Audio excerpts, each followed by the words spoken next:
Most people think that the expensive part of building a house is lumber or labor.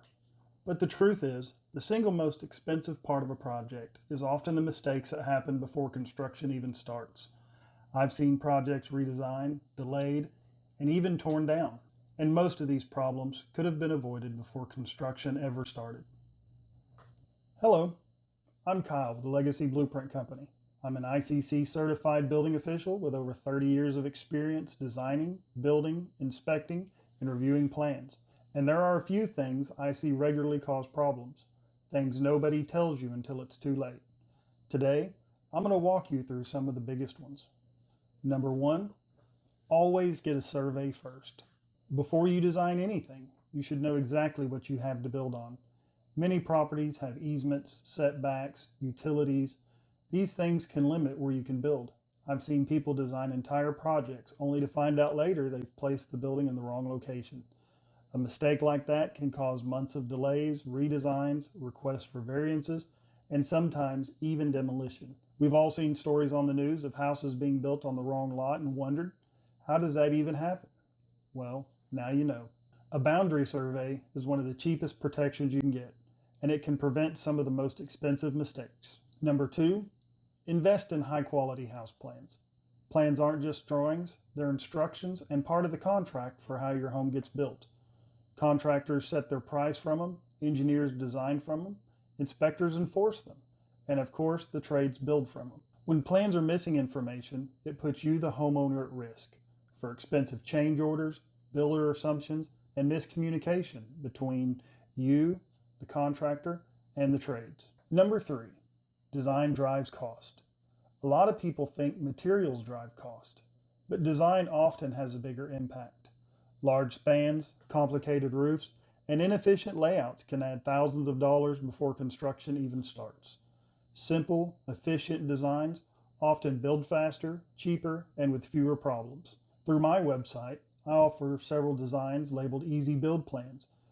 Plans like these from myself or others are designed to reduce wasted materials and labor, which can save thousands of dollars over the course of construction.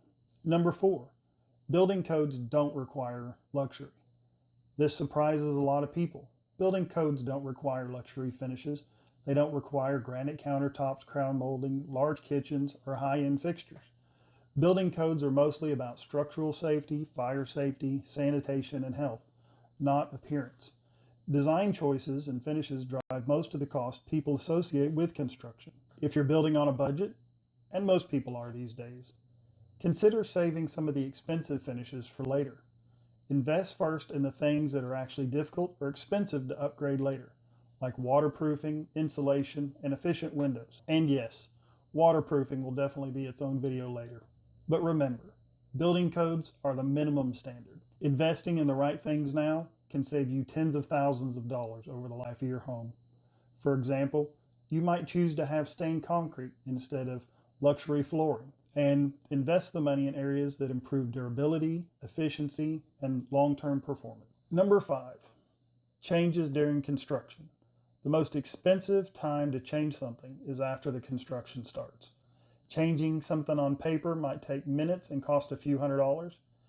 Changing something in the field means tearing out work, delaying inspections, paying for labor twice, and sometimes even creating new problems that weren't there before.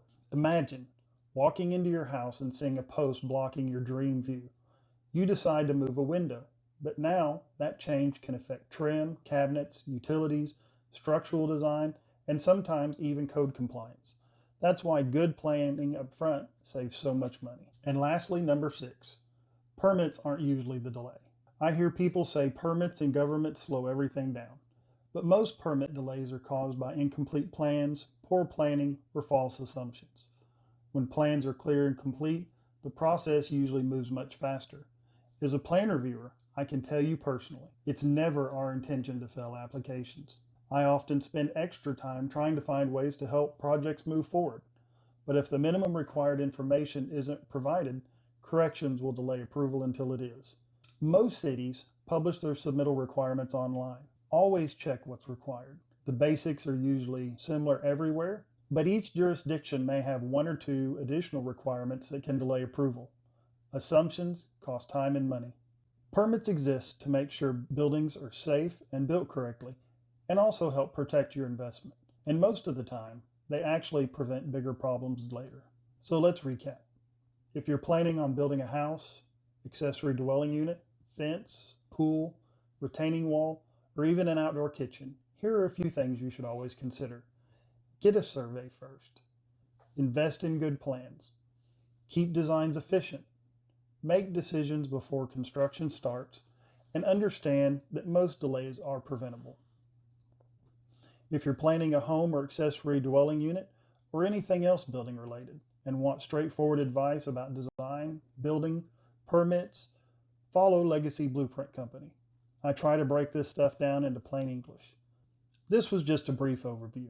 I could talk about each of these topics for hours and share stories of both great successes and some pretty massive failures.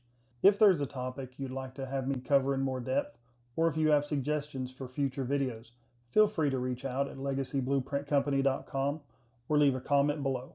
I'm always happy to help. Thank you and have a great day.